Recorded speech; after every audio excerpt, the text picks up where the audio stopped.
Le samedi 11 avril 2026, avec une bande de fidèles compagnons, je suis retourné à Holiday Park. Non, ça a changé de nom, donc je reprends. Le samedi 11 avril 2026, avec une bande de fidèles compagnons, je suis retourné à Holiday Park. Ah bah non. Je suis retourné à Holiday... Je suis retourné à Holiday Park... Ah, putain, c'est pas possible. Je suis retourné à Holiday... Ah, Holiday Park. Putain, c'est pas possible. Holiday, je suis retourné... Ah putain, le 11 avril, je suis retourné à Plopsaland Deutschland Day Park. Plopsaland Deutschland. Bah voilà, c'était pas compliqué.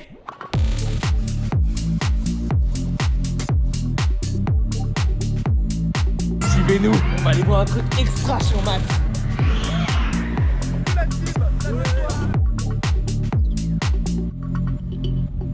Après avoir pris ma claque sur EGF en 2021, puis retourné tâter le bestiau en 2025, je suis pour la troisième fois venu sur le parc pour découvrir les quelques nouveautés qui ont ouvert entre temps. Dans le groupe du jour, un bon paquet de zigotos se rendaient ici pour la première fois, l'occasion pour eux d'aller faire une montagne russe européenne mythique. De mon côté, c'était la première fois que j'allais voir Holiday Park sous son nouveau nom, et comme vous l'aurez compris en début de vidéo, je fais partie de ces vieux cons quelque peu réfractaires au changement. Pour vous donner un peu de contexte, Holiday Park a été racheté au début des années 2010 par le groupe Studio 100, qui possède plusieurs licences de dessins animés justement produits par le groupe. Et depuis longtemps, un parc d'attractions belge proche de Dunkerque portant le nom de Plopsaland, en référence au personnage de Plop que nos amis belges connaissent très bien. Holiday Park avait jusque-là gardé son nom et son authenticité propre à l'époque où il n'était qu'un parc régional indépendant, et au fil des années, les investissements se sont davantage tournés vers des licences bien connues de Studio 100. Et c'est dans ce contexte que j'avais découvert le parc en 2021 pour ma première visite. Au final, j'aimais bien ce mélange de parcs old school, mêlé à des univers intéressants, en particulier avec la zone Viki, très charmante au milieu des bois. Et puis à un moment, tout a basculé. Le groupe a annoncé des changements de nom pour l'ensemble de ses parcs, avec une volonté d'uniformiser la marque et d'avoir l'intitulé Plopsaland un peu partout. Et résultat, le parc Plopsaland original a été renommé Plopsaland Belgium pour le différencier du nouveau nom d'Holiday Park, Plopsaland Deutschland. Et je vais être cash avec vous, je déteste ce nouveau nom. Parce que c'est impossible pour moi d'appeler le parc allemand sous le même pseudonyme que le parc belge, tant les deux sont complètement différents. Oui, on a effectivement quelques thèmes communs, mais franchement, c'est clairement pas la même vibe. Enfin bon, n'ayant pas envie de devenir le genre de personne qui continue de dire Euro Disney, ou pire encore, Walibi Schtroumpf, il va bien falloir que je vois la vérité en face. Holiday Park est en train de faire sa mue, et de devenir un parc Plopsa comme les autres. Et ça, on le remarque très vite lorsqu'on se dirige vers le fond du parc, avec une toute nouvelle licence, la grande nouveauté de cette année, qui aura en partie motivé les troupes pour découvrir ou retourner à Plopsaland Deutschland.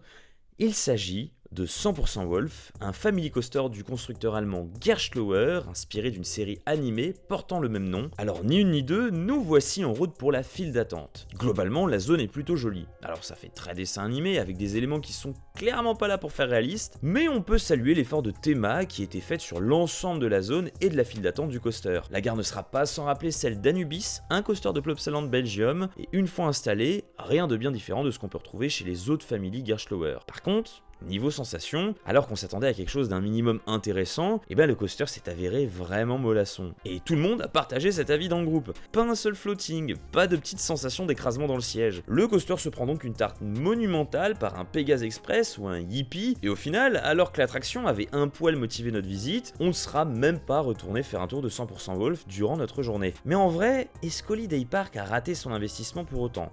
Eh ben, je suis pas totalement sûr. Je suis juste pas la cible. C'est-à-dire que dans les faits, c'est un bon petit coaster familial, un bon premier ride pour les gosses, c'est mignon, c'est bien amené, c'est pile poil ce qu'on attend de ce genre de montagne russe. Juste voilà, c'est pas le genre de truc que je vais chain rider toute la journée, je suis content de l'avoir essayé parce que c'est mignon et c'est important de voir ce que ça vaut. C'est un très bon ajout pour Holiday Park qui est un parc qui, de base, est quand même un parc très familial mais qui a juste une montagne russe complètement dingue.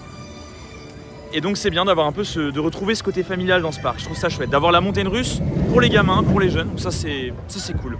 En dehors de 100% Wolf, il fallait qu'on aille tester une autre nouveauté, cette fois-ci datant de 2025, mais qui était encore en travaux lors de notre visite du mois d'avril. Un Dark Ride sur les Schtroumpfs. Et ce Dark Ride, est un excellent ajout pour le parc. Avec Franck, on avait eu l'occasion de tester Burg Falkenstein en 2021, l'ancienne attraction qui prenait place dans ce bâtiment, et clairement, c'est le jour et la nuit. Avant, on avait juste une attraction glauque, sale et malaisante. Alors ça avait son charme, de par sa vétusté rare, une attraction digne d'un nanar à la Geister Rikscha à Phantasialand. Et quand le parc avait annoncé sa réhabilitation avec l'utilisation de la licence Schtroumpf, j'avoue avoir au départ pris peur. Parce que des licences intéressantes comme celle-là, et qui ont été bâclées voire souillées par des parcs, je pourrais vous en citer un paquet. Parce qu'il est trop facile de foutre 2 ou 3 pauvres éléments de décor statiques pour te vendre du merchandising que t'avais pas au départ dans ton parc. Mais au final, tout est bien amené. On reconnaît les salles de l'ancienne attraction, mais tout semble métamorphosé, la licence est très bien utilisée, il y a une vraie histoire, du mouvement dans les éléments de décor, et ça pourrait franchement concurrencer certains dark rides de grands parcs européens. Alors calmons-nous, on n'est pas non plus sur du Efteling, mais franchement, si c'est désormais ce niveau qu'on peut attendre d'un dark ride Studio 100, mais par pitié, rethématisez-moi la forêt de Plop en Belgique. Alors seul petit bémol pour ma part,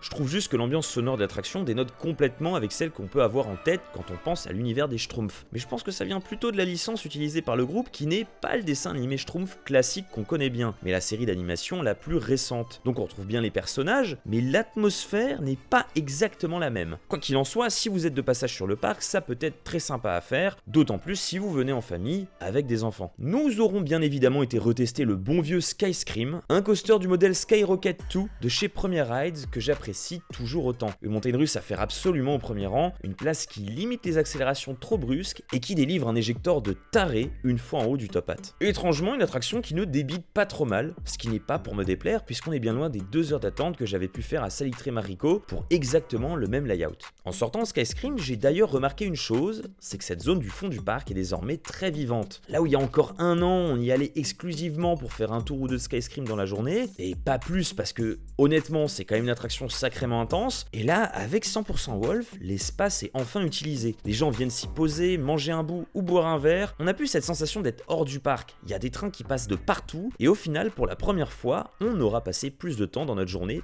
dans cette partie du parc. Donc vraiment hâte de voir ce que va donner le lac une fois le gros nouveau coaster ouvert d'ici quelques années. Et forcément, qui dit Holiday Park dit bien évidemment Expédition GeForce, ou EGF pour les intimes. Ce truc ne vieillit quasiment pas, c'est juste indécent. À mon tout premier tour de la journée, j'ai eu un peu peur de le trouver moins intense que d'habitude, et puis en attendant que la journée passe, que les roues chauffent un peu, c'est un énorme banger. Le truc a 25 piges et c'est toujours un classique qui met quasiment tout le monde d'accord. Alors je me suis déjà étalé en long, en large et en travers à son sujet sur ma chaîne YouTube, vous avez déjà plein de vidéos dans lesquelles je fais son éloge, il a longtemps été mon coaster préféré, et mis à part les légères vibrations qui ont pu apparaître depuis ma première visite, on est quand même sur un truc à un niveau de fun rare. Et même les copains qui découvraient la machine pour la première fois en sont tous sortis avec le sourire jusqu'aux oreilles. Parce que même en ayant fait des gros parcs aux 4 coins du monde, même en ayant un paquet de grosses machines au compteur, EGF fonctionne toujours quand on aime les grosses montagnes russes. Ça sera peut-être pas votre préféré, mais difficile de ne pas l'apprécier. On sera également passé par quelques classiques du parc qui marchent toujours autant, comme la première Free Fall Intamin avec une drop très efficace, le raft qui est toujours agréable même sans être particulièrement rinçant, et Vicky Splash qui est peut-être l'une des meilleures attractions du parc et l'un de mes water ride Mack Rides préférés.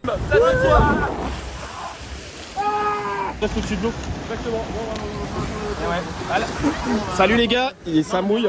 Regarde, ils sont à la... On aura également été retester Tabalogaz Arterban, le petit family coaster indoor du parc, et ce qui est marrant, c'est qu'on a réalisé qu'il n'a absolument rien à envier à 100% Wolf. La seule chose qui le différencie étant la longueur du ride, un poil plus long pour 100% Wolf, et la sensation de hauteur. Mais niveau intensité, vitesse et fun, c'est du même niveau. Et au final, qu'est-ce que je pense de cette transformation d'Holiday Park en Plopsaland Deutschland? Eh ben, je suis mitigé.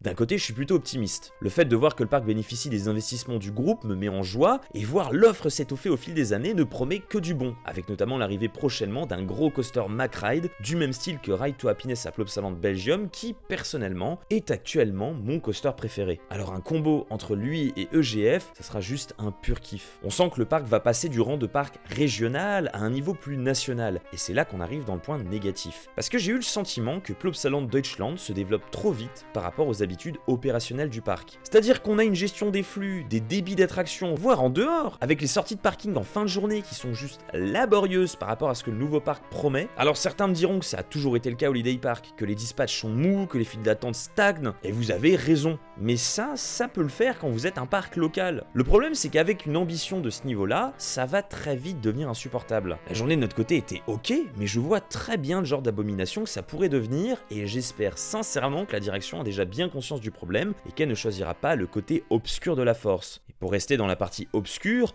il y a une chose qui m'a bien foutu le seum dans ma journée, la baisse de qualité du merch du parc. Holiday Park avait notamment avec EGF un logo de coaster et un merchandising associé qui était juste parfait. C'était connu par tous les passionnés, une image culte avec une identité. Et aujourd'hui, je comprends juste pas ce qu'il s'est passé. Ils ont chié sur leur merch. Il y avait du bon merch.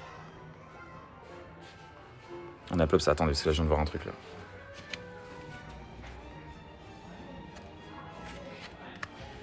Ça n'a pas de sens. Ça n'a pas de sens. Oh putain. Oh putain. Je suis à Portaventura en fait, c'est ça, on m'avait pas dit. En fait c'est ça, je suis en train de faire une paralysie du sommeil. Je deviens fou. Je deviens fou. Oh, dragon. Oh mon dieu, je deviens fou. Enfin bref, je vais pas pour autant vous laisser sur ce point négatif en vous disant que nous avons quoi qu'il en soit passé une très bonne journée sur le parc. Si vous êtes amateur de grosses machines, venez pour faire EGF, ça reste un coaster culte qui fout des torgnoles à des coasters récents de classe européenne, et même après plusieurs visites, je ne m'en lasse toujours pas. Il faudra dans tous les cas suivre ce parc de très près sur les prochaines années, car avec un peu de chance, nous aurons peut-être droit à l'un des meilleurs parcs à coaster d'Europe. J'espère que cette vidéo vous aura plu, si tel est le cas, n'hésitez pas à y laisser un like pour la mettre en avant, et à vous abonner pour ne pas manquer les prochaines vidéos. Et quant à moi, sur ce, je vous dis comme d'habitude, à plus les coaster fans.